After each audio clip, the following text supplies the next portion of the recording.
الله أكبر الله أكبر الله أكبر لا إله إلا الله الله أكبر الله أكبر ولله الحمد الله أكبر الله أكبر الله أكبر لا إله إلا الله الله أكبر الله أكبر ولله الحمد. أعوذ بالله من الشيطان الرجيم من همزه ونفخه ونفثه. بسم الله الرحمن الرحيم. الحمد لله الذي بنعمته تتم الصالحات، الذي أنزل على عبده الكتاب ولم يجعل له عوجا، حمدا يليق بجلالته وعظمته، والصلاة والسلام الأتمان الأكملان على سيد ولد آدم محمد بن عبد الله القرشي الهاشمي وعلى آله وصحبه أجمعين. أما بعد، فإن أصدق الحديث كتاب الله، وأحسن الهدي هدي محمد صلى الله عليه وسلم، وشر الأمور محدثاتها، وكل محدثة بدعة، وكل بدعة ضلالة، وكل ضلالة في النار. مشاهدين الكرام، السلام عليكم ورحمة الله وبركاته. adúpẹ́ fún ọba tí ó ní àkókò, òun náà ló sì ní yọ̀ǹda. Ohun tó bá fẹ́ ní máa ń jẹ́ ṣíṣe, ohun tí ò bá fẹ́ kò lè jẹ́ ṣíṣe. Ọba náà tó yọ̀ǹda fún wa pé ká tó nípàdé míì lẹ́yìn tèyí tó ti kọjá wá lọ lórí ètò ẹ̀kọ́ al-Qur'an, ta'alimul Qur'an al-Karim, bá ṣe ń ka al-Qur'an, ìkọ́nilẹ́kọ̀ọ́ nípa bá ṣe ń ka al-Qur'an.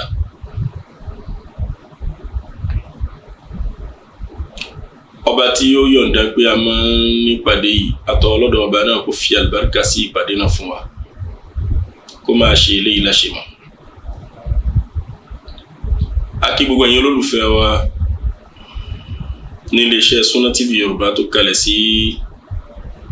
ìlú Kútọ́nù ní Benin. Ibi yóò tẹ̀lé wa, tẹ́ fi ń wò wá, tẹ́ fi ń gbọ́ wa, ojú tẹ́ fi ń wò wá ò ní fọ́, etí tẹ́ fi ń gbọ́ wa ò ní dì. Owó lẹ fi ń rí ọ̀nà àbáyọ àti fi máa wò wá, àpò owó yín ò ní gbẹ. A kí Ọlọ́run lára àwọn olùgbọ̀wọ́ ètò yìí àtàwọn olùdarí wa níléeṣẹ́ náà lápapọ̀ wọn. A fi ọlá Ọlọ́run fi bẹ Ọlọ́run pé kó bá wa kún wọn, kó tẹ́wọ́ gbaṣẹ́ wọn, kó wá ṣe wọn ní olóríire láyé dọ́sàlì kìyàmá, kó wá yin àwọn ọmọ wọn èyí tó pọnú àwọn ọmọ wọn tí ó ṣe ju àwọn náà lọ. Allahumma amin. Ẹ̀yin mùsùlùmí, pàtàkì jùlọ lédè Yorùbá,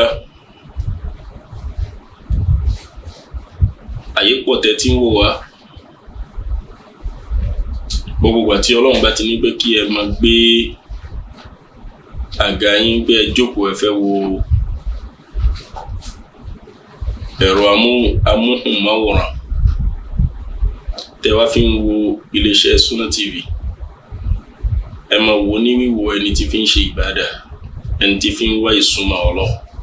ẹni tí fi ń wá àlékún nínú ìhun tọ́lọ́run ní kó wá ṣe láyé. Eléyìí yóò máa jẹ́ kí ẹ̀san yín kó máa pọ̀ sí. Al-Qur'an aslul usul, ìpìlẹ̀ gbogbo ìpìlẹ̀ ní Al-Qur'an. Mùsùlùmí bùkátà rẹ̀. Inú ilé mùsùlùmí kọ̀ọ̀kan tí ó bá ti sí Quran ilé ahoro ni tí ó bá sí bíi ti báwo kì í ṣe yìí tá gbé sórí nǹkan tẹrùkúbò bẹ́ẹ̀ kọ́ o kò sì gbọ́dọ̀ jẹ́ èyí tó ṣe wípé a kàn ń lù nínú kásẹ̀tì nìkan a gbọ́dọ̀ rí pé gbogbo ohun tí ń jẹ́ mùsùlùmí tí ń ṣẹ̀mí nínú ilé náà wọ́n tiẹ̀ mọ̀ nǹkan kan nípa Quran wọ́n mọ̀ nǹkan kan nínú Al-Quran láti kà wọ́n sì mọ̀ nǹkan nínú Al-Quran níbi gbígbọ́ yìí àti lílo rẹ̀ ọlọ́run kò ṣe wá bẹ́ẹ̀ o ọlọ́run ọlọ́run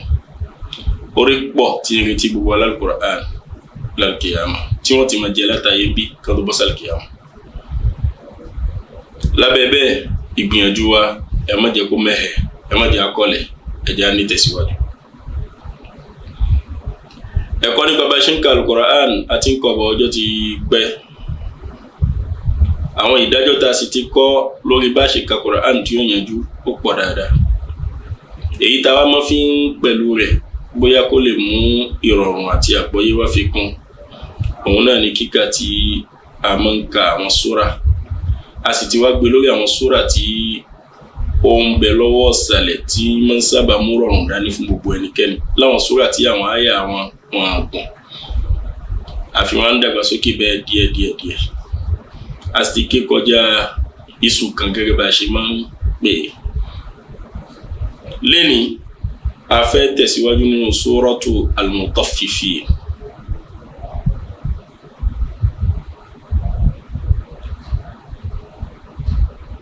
Suratu Al-Mutaffifin tí àyà rẹ̀ jẹ́ 36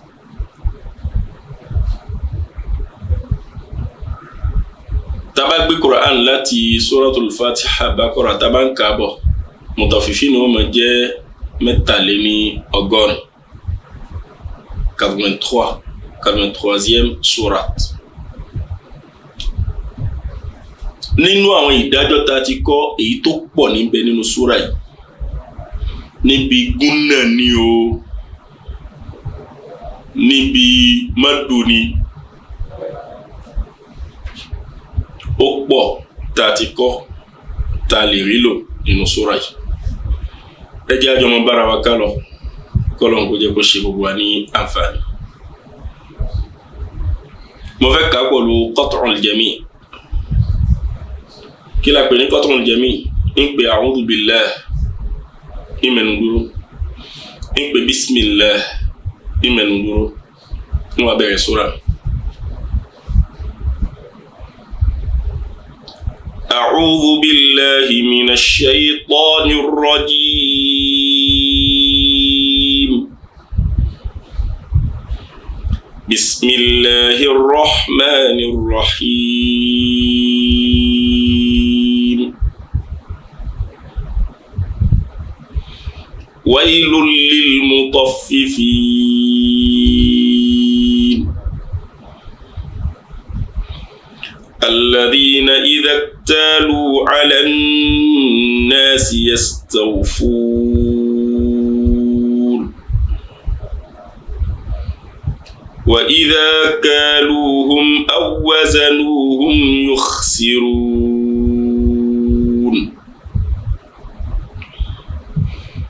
ألا يظن أولئك أنهم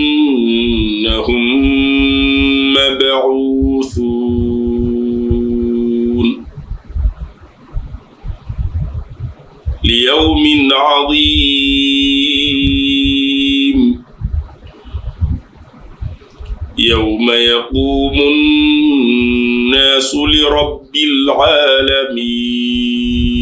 العالمين آية مفعلة كان سورة ẹwu wailul lil mutaffifin ari idgham kamil bi ghayri gunna nínú àwọn ìdájọ́ tá ti kọ́ wa huwa idgham tanwin 'inda lam wailul atwari maddul 'arid lis-sukun níparí aya kọ̀ọ̀kan mutaffifin yastawfun يخسرون مبعوثون عظيم العالمين أستمع نقول مد العالد للسكون أما فاني 6 حركات أما فاني 4 حركات أسمع فاني حركتين بعد ذلك بقطع الجميع أنك تياسين له على الترتيل أما بقى أما كترتيل أما كتدوير أما كحضر حضر يعني من يراني نجو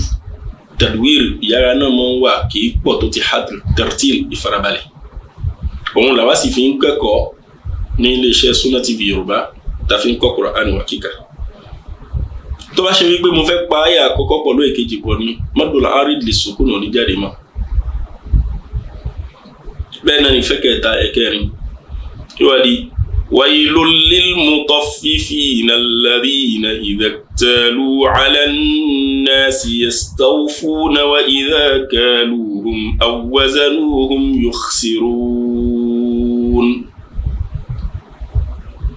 yóò di madu tabi'i tá ìfàjú haraka méjì lọ bákan náà a rí idghamu mutamathilaini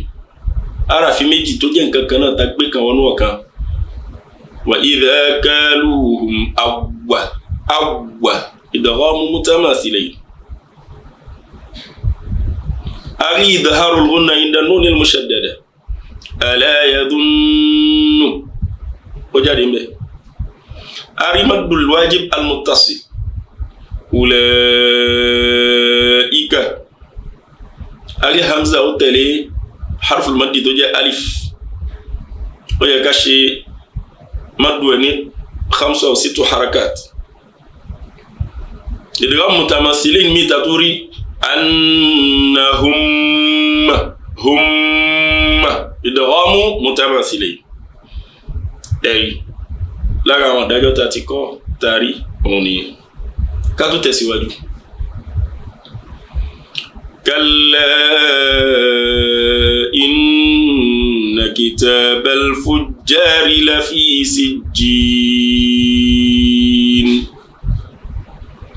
wa ma adraka ma sijjin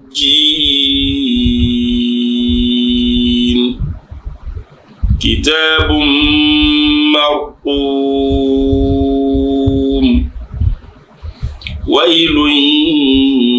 يومئذ للمكذبين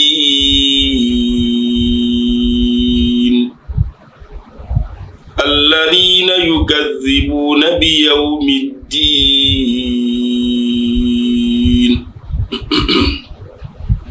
وما يكذب به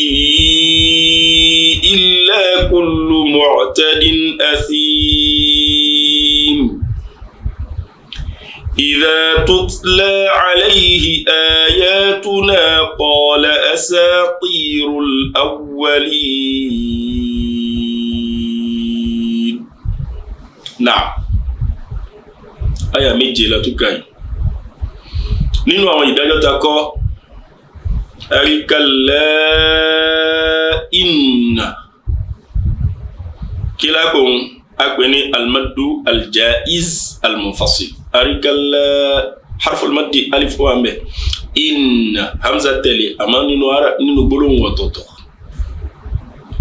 maddu aljaiz almunfasil alifani 4 harakat alifani harakatayn alifani 5 harakat ona kanatu ni wama adraka bákan nínú àwọn dájọ́ tá kọ́ ari adraka qalqalatu sughra nínú àwọn ìdájọ́ tí a tún rí kitabun bumma idghamu naqis bi gunna idghamu at-tanwin 'inda al-mim ومن تتلي ويل إدغام ناقص بقنا إدغام التنوين عند الياء قال أن باتري إدغام كامل تلي إن تفاق برسيما بكنا لي وما يكذب به إلا كل معتد إظهار التنوين عند الهمزة. نعم كاتم تسواجو كلا بل ران على قلوبهم ما كانوا يكسبون كلا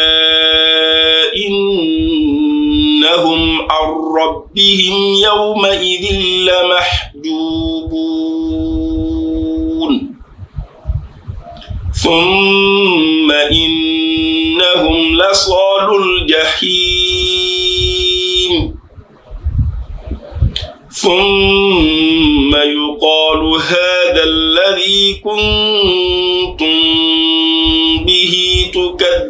تكذبون كلا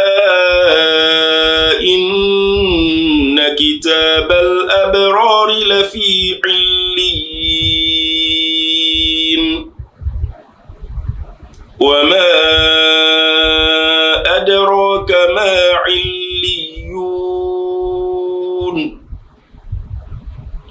كتاب مرقوم يشهده المقربون. نعم أسوكال بل تباو بالنا أنبي سين كيكريكا ولوكيمبي àti kọ̀dájọ́ yẹn àmọ́ ká mọ̀ ní pé tí yẹn bá dérò àìbẹ́ èèyàn máa ń dúró àyíká tẹ̀léra wọn. ẹ lè rí nínú kíkà míì tán sọ kalla barrana àlàyé ò wá wá nígbà tá a bá wọnú al-waqfu wal-ibtida báwo la ṣe ń dúró báwo la ṣe ń túngbé ẹ̀kọ́ wa ó padà débẹ̀ nínú agbára Ọlọ́run. kalla bal saktatun latifa ká dúró fẹ́rẹ́fẹ́ ni ó wá bẹ́ẹ̀ ní àyè mẹ́rin ọ̀tọ̀ọ̀tọ̀ nínú al-Qur'an. ẹ̀rí ó wá bẹ́ẹ̀ ní àyè ọ̀tọ̀ọ̀tọ̀ mẹ́rin nínú al-Qur'an.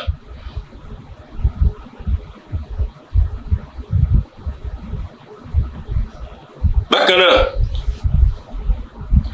ar-rabbihim idgham kamil bi ghayri gunna òun náà ni idgham an-nun sakina inda ar-ra idgham nun sakina inda ar-ra. ثم يقال هذا الذي كنتم به كنتم إخفاء نون الساكنة عند التاء تم به أنقلني يعني كني إخفاء الشفوي ميم ساكنة تيوبا باء إخفاء ميم ساكنة عند الباء إخفاء الشفوي àníṣọ kúntùm bíhì àyímọ́ pa ètè pọ̀ ní jẹ́bi àṣẹ ìfáwò mím tàbá sọ kúntùm àti pé mím kò sì yẹ ká pè níbẹ̀.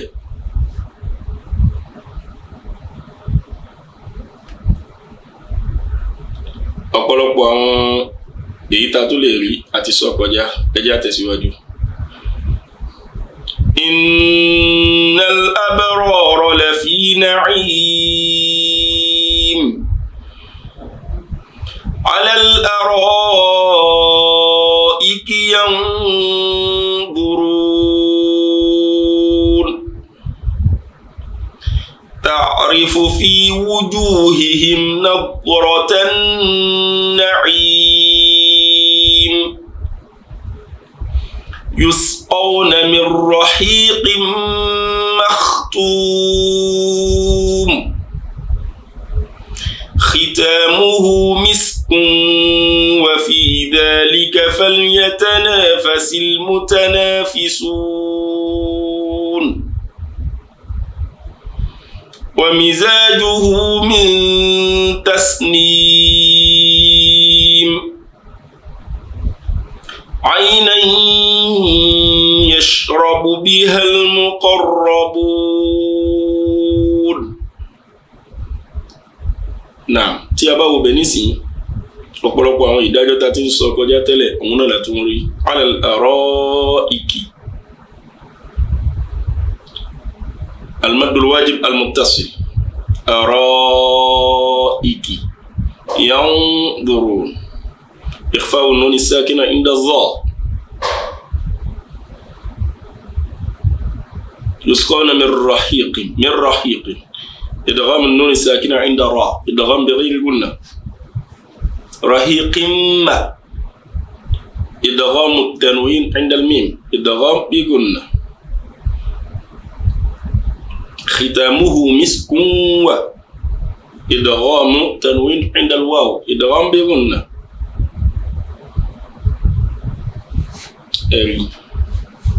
كاتسواجو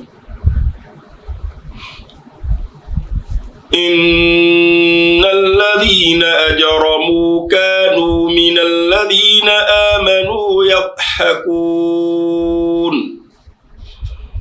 وإذا مروا بهم يتغامزون وإذا انقلبوا إلى أهلهم انقلبوا فكهين وإذا رأوهم قالوا إن هؤلاء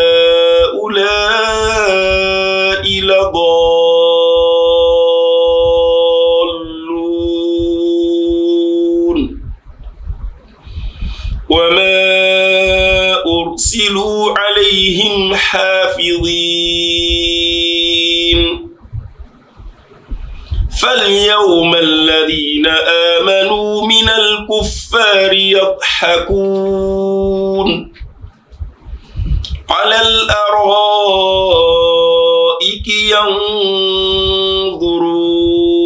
ينظرون هل ثوب الكفار ما كانوا يفعلون أكوكو أو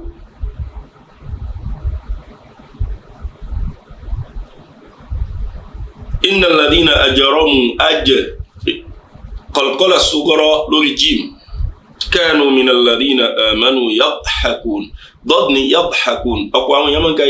يضحكون قلقل وسيسيل للضاد أي يضحكون يضحكون وإذا مروا بهم يتغامزون بهم نبنسي إظهار مطلق وإذا انقلبوا إخفاء النون الساكنة عند القاف قلبوا إلى المد الجائز المنفصل إلى أهلهم مد الجائز المنفصل وإذا رأهم قالوا مد الجائز المنفصل إن إظهار الغنة عند النون المشددة هاء المد الجائز المنفصل هؤلاء مد الواجب المتصل أري تبعي بلون هؤلاء مد مجلو أمي ها بلون كاني أولاء بلون كاني ها في دي أو مد الجائز المنفصل أولاء مد الواجب المتصل أستيكو يرو أكمل ولو يكاشفا ومد كوكا لا ضالون مد اللازم الكلمي المثقل ضالون مد اللازم الكلمي المثقل وما أرسلوا عليهم حافظين فاليوم الذين آمنوا من الكفار يضحكون إلي بجي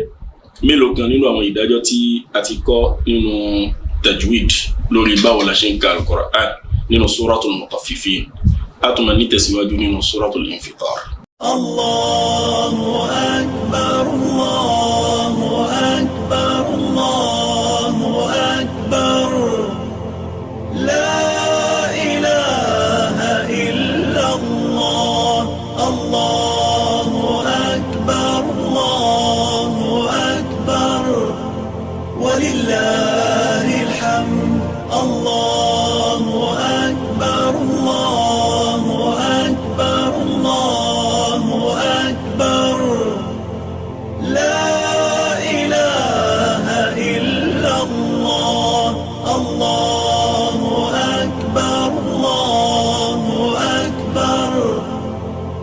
ولله الحمد.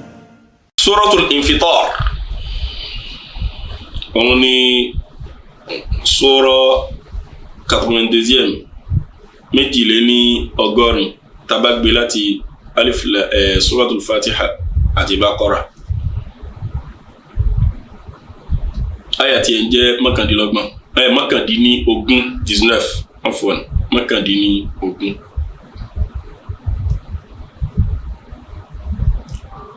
Bismillahir Rahmanir Rahim.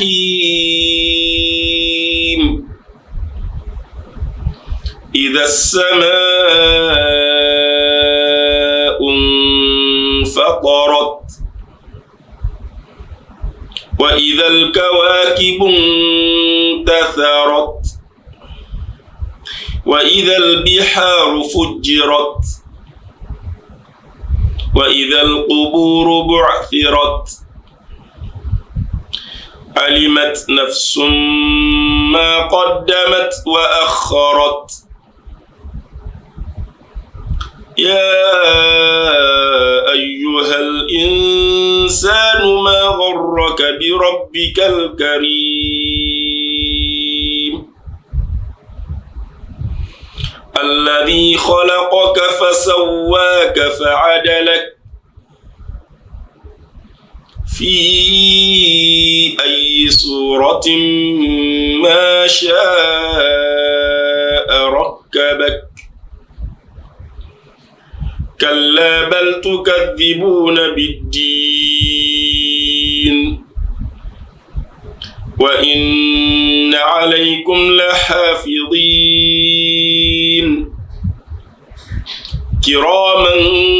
كاتبين يعلمون ما تفعلون.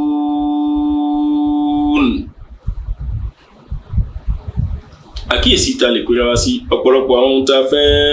yọ jáde nídàájọ́ àti rí kò sí kan tí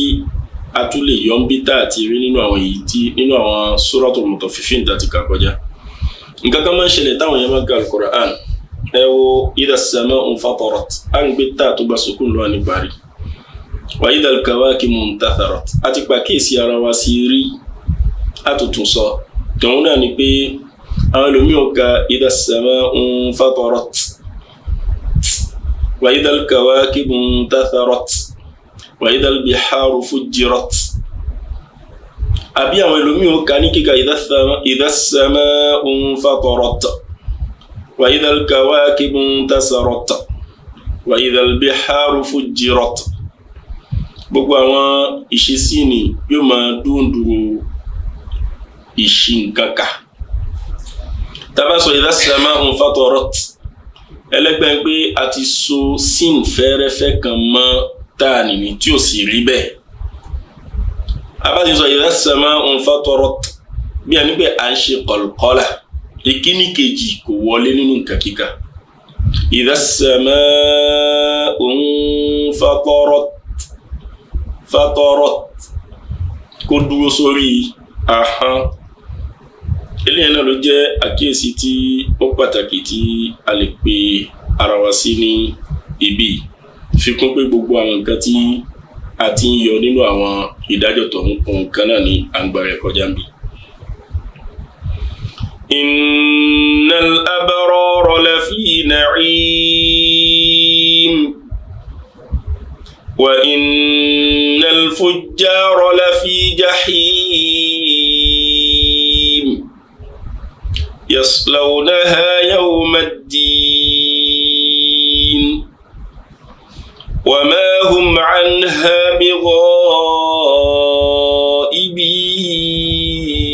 bighaibin wa ma adraka ma yawmu ad-din thumma ma adraka ma yawmu ad-din yawma la tamliku nafsun li nafsin shay'an wal amru yawma idhin lillah.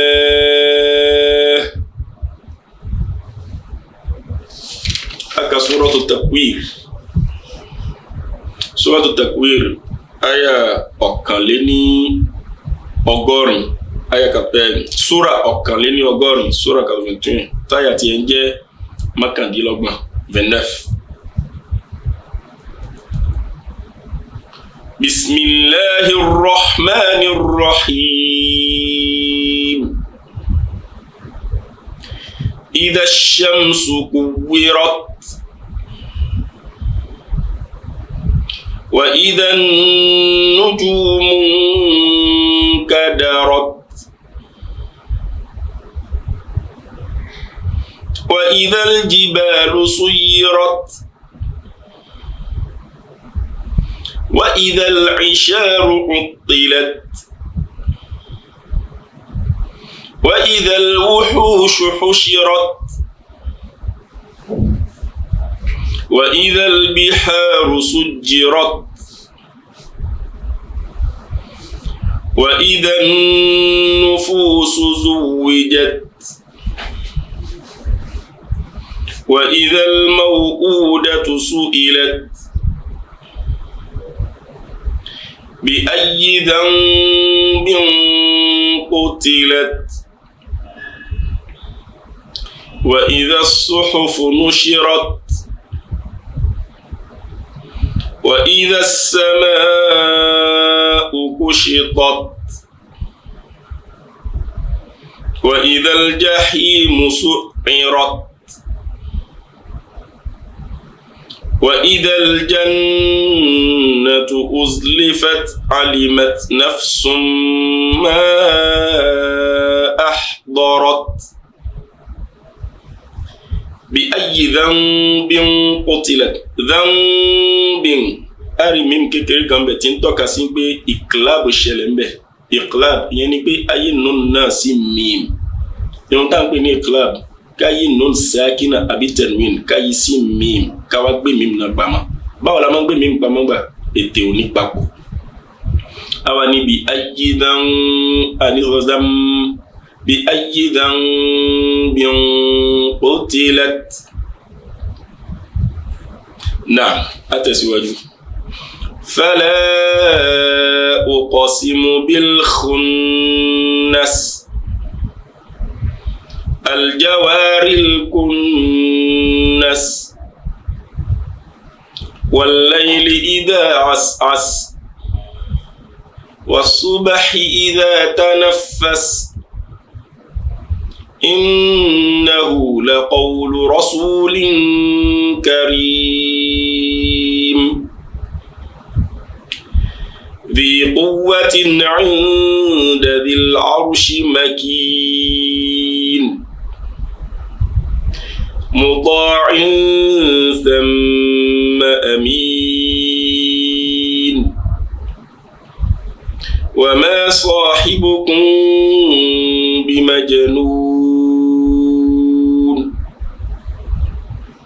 wa laqad ra'ahu bil ufuqil mubin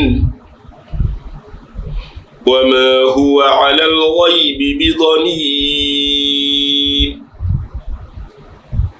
wa ma huwa biqawli shaytanir rajim fa ayna tadhhabun in huwa illa dhikrun lil alamin liman sha'a minkum an yastaqim wa ma tasha'una illa an yasha Allahu rabbul alamin. Àkíyèsí pàtàkì ó tún jẹ́ àǹfààní fún gbogbo àtànkà al-Qur'an. Àkíyèsí náà lọ́mọ madu pàtàkì jù nígbà tí madu náà bá parí pẹ̀lú nun àti mim àti sọ́rí ṣùgbọ́n àti wẹ́rí ẹlẹ́ẹ̀kan sí. Ṣẹ́rí nun àti mim àwọn ni àràfí méjì tí ń bá ìránmú ṣe nínú èdè Lárúbáwá nínú kíkà ká fẹ́ pé ayin ká máa rán mú kò sínú èdè Lárúbáwá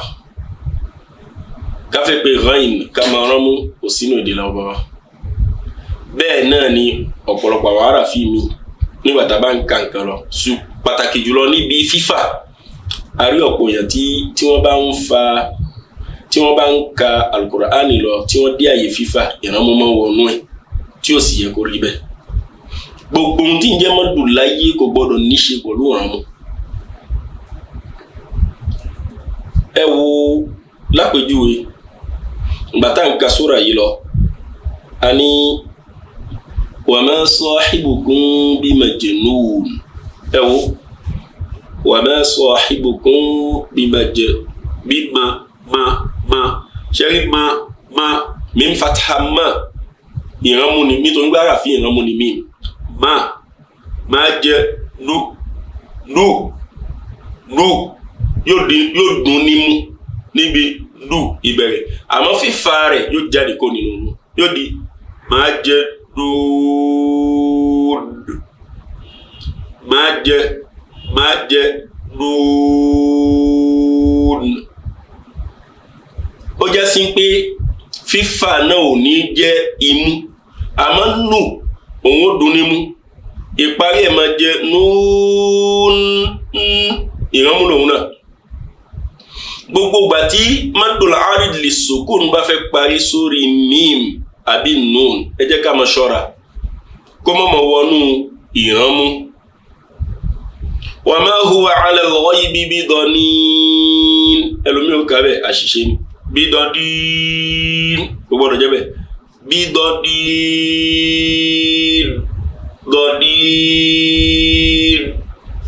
ẹ ti rí وما هو بقول شيطان الرجيم فأين تذهبون bó ṣe dùn yẹn bẹ́ẹ̀ ni mọ́dù tí ó bá parí sí mim àbí tó parí sí nun bẹ́ẹ̀ ló ṣe yẹ kí òun náà kí ó dùn mo rò pé súrà yìí òun láfi orí ẹ̀ ní àdúró sí ní àyájọ́ ti tèmi inshallah tó bá tó dídí ìpàdé mi á tó máa tẹ̀síwájú kí Ọlọ́run ṣe mi àti yín lẹ́ni tí أتمشيكو نيتي دادا أنريد وابو ولا ينقم جورهم اللهم اجعلنا من أهل القرآن الذين هم أهل الله وخاصتك اللهم ارحمنا بالقرآن واجعله لنا إماما ونورا وهدى ورحمة اللهم ذكرنا منه ما نسينا وعلمنا منه ما جهلنا وارزقنا تلاوته آناء الليل وأطراف النهار على الوجه الذي يرضيك عنا واجعله لنا حجة يا رب العالمين اللهم إنا عبيدك بنو عبيدك وبنو إمائك نواصينا بيدك ماض فينا حكمك عدل فينا قضاؤك نسألك اللهم بكل اسم هو لك سميت به نفسك أو أنزلته في كتابك أو علمته أحدا من خلقك أو استأثرت به في علم الغيب عندك أن تجعل القرآن ربيع قلوبنا ونور صدورنا وجلاء أحزاننا وذهاب همومنا برحمتك يا أرحم الراحمين يا حي يا قيوم برحمتك نستغيث أصلح لنا شأننا كله ولا تكلنا إلى أنفسنا طرفة عين وصلى اللهم وسلم وبارك على عبدك ورسولك محمد وآله وصحبه أجمعين سبحانك اللهم وبحمدك أشهد أن لا إله إلا أنت أستغفرك وأتوب إليك الله أكبر الله أكبر الله أكبر لا إله إلا الله الله أكبر الله أكبر ولله